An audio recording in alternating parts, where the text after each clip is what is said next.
Hello friends, welcome to future life. நீங்கள் இப்போ தான் இந்த வீடியோவை ஃபஸ்ட் டைம் பார்க்குறீங்கன்னா சப்ஸ்கிரைப் பண்ணி வச்சுட்டு பாருங்கள். இன்றைய வீடியோ ரொம்ப இம்பார்ட்டண்ட்டான வீடியோன்னு கூட சொல்லலாம். ஸோ நம்ம அழகாக இருக்கிறதுக்கு காரணமே முடி தான். முடி இல்லைன்னா நம்ம அந்த அளவுக்கு அழகாகவே தெரிய மாட்டோம்.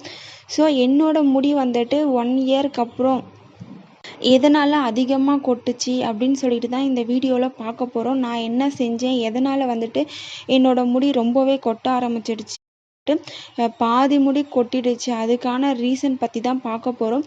ஸோ நான் பண்ண இந்த தப்பை தயவு செஞ்சு நீங்களும் இந்த மாதிரி செஞ்சிடாதீங்க. அதுக்காக தான் இந்த வீடியோவே நான் போட்டிருக்கேன். ஸோ வீடியோவை ஸ்கிப் பண்ணாமல் முழுசாக பாருங்கள். எனக்கு முடி ரொம்ப அடர்த்தியாகவும் நல்லா பளபளப்பாகவும் இருக்கும். நல்லா கருப்பாக இருக்கும் என்னோடய முடி. நல்லா லாங்கான ஹேர் தான். பட் என்ன ஷைனிங் இல்லாமல் சொரப்பாக இருக்கும் என்னோடய முடி. இந்த முடி நல்லா ஷைனிங்காக இருக்கணும் அப்படின்னு சொல்லிட்டு இயற்கையான முறையில் நிறைய ட்ரை பண்ணி பார்த்தேன். பட் அந்த அளவுக்கு எனக்கு பொறுமை இல்லைன்னு தான் சொல்லணும்.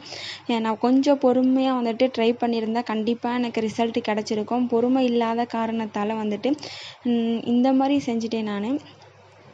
நல்லா ஷைனிங்காக இருக்கணும், ஆக்டர்ஸ் போல் நமக்கும் முடி நல்லா மினு பளபளப்பாக இருக்கணும் அப்படின்னு சொல்லிட்டு ஒரு பார்லர் போயிட்டு அந்த பார்லரில் நான் என்னோடய முடிக்கு ஸ்ட்ரெயிட்னிங் பண்ணிட்டேன். ஸ்ட்ரெயிட்னிங் பண்ணும்போதே பார்த்திங்கன்னா முடி ரொம்பவே கொட்ட ஆரம்பிச்சிருச்சு. அந்த க்ரீம் எல்லாம் அப்ளை பண்ணிவிட்டு ஹேர் எல்லாம் வாஷ் பண்ணிவிட்டு ஸ்ட்ரெயிட்னிங் மிஷின் வச்சுட்டு ஸ்ட்ரெயிட்னிங் பண்ணிகிட்ருக்கும் போதே நிறைய முடி கொட்டிடுச்சு. நான் அப்போவே கேட்டேன் அவங்கள்ட்ட, என்ன இந்த அளவுக்கு முடி கொட்டுதுன்னு. அவங்க என்ன சொன்னாங்கன்னா ஆமாம், இப்போ க்ரீம் எல்லாம் அப்ளை பண்ணி இது பண்ணும்போது முடி கொஞ்சம் கொட்ட தான் செய்யும். பட் ஆனால் இதுக்கப்புறம் முடி கொட்டாது அப்படின்னு சொல்லியிருந்தாங்க.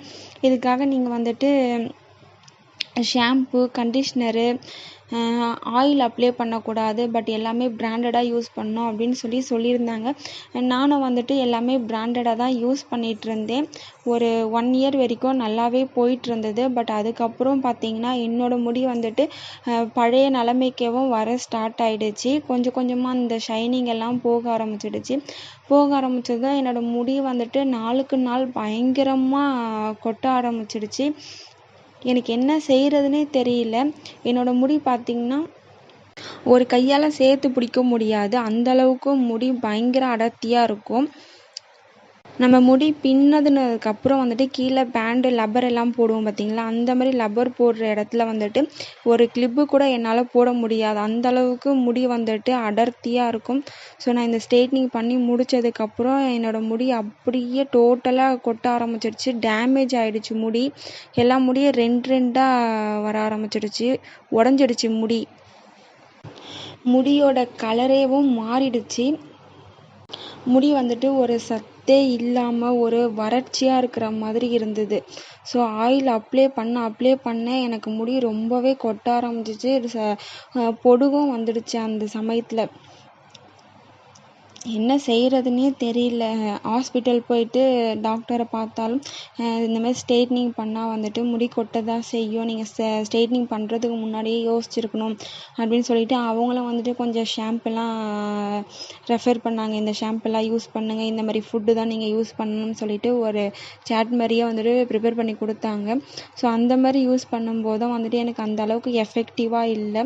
ஸோ இன்னமும் முடி கொட்ட ஆரம்பிச்சிடுச்சு. அதுக்கப்புறம் இயற்கையான முறையிலேயே நானேவும் வீட்டில் என்னென்ன பொருள் நம்ம சமையல் அறையில் இருக்கக்கூடியது, நம்ம தோட்டத்தில் இருக்கக்கூடிய பொருட்களை வச்சேவும் எப்படியெல்லாம் யூஸ் பண்ணுறது, எப்படியெல்லாம் யூஸ் பண்ணால் டேண்ட்ரஃப் இல்லாமல் எப்படி சரி பண்ணுறது, எப்படி முடி கொட்டாமல் பார்த்துக்கிறது, முடி எப்படி அதிகமாக வளர்றது, அப்புறம் முடி எப்படி ஷைனிங்காக வச்சுக்கணும் அப்படின்னு சொல்லிட்டு நானே வீட்டில் இருக்க பொருளையும் கொஞ்சம் கொஞ்சமாக யூஸ் பண்ணி ஓரளவுக்கு என்னோடய முடியை பழைய நிலைமைக்கு கொண்டு வந்துட்டேன். அதுக்கு எனக்கு ஒரு 6 மந்த் ஆகிடுச்சு என்னோடய பழைய முடியை கொண்டு வர்றதுக்கு, பழைய நிலைமைக்கு கொண்டு வர்றதுக்கு.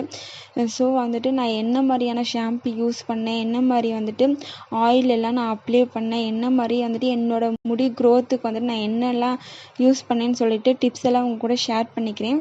இப்போ என்னோடய முடி வந்துட்டு ரொம்பவே நல்லா இருக்குது, ஹெல்த்தியாகவும் இருக்குது, லாங்காகவும் இருக்குது, நல்லா வந்துட்டு அடர்த்தியாகவும் ஷைனிங்காகவும் இருக்குது.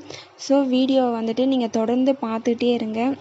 அடுத்த வீடியோவில் பார்க்கலாம். நான் என்னெல்லாம் ஷாம்பு யூஸ் பண்ணேன், என்ன மாதிரி ஆயில் எல்லாம் ரெடி பண்ணி யூஸ் பண்ணேன், என்ன மாதிரியெல்லாம் தலைக்கு வந்துட்டு அப்ளை பண்ணி மசாஜ் பண்ணேன்னு சொல்லிட்டுலாம் நெக்ஸ்ட்டு வீடியோவில் போடுறேன். தேங்க்யூ ஃபார் வாட்சிங்.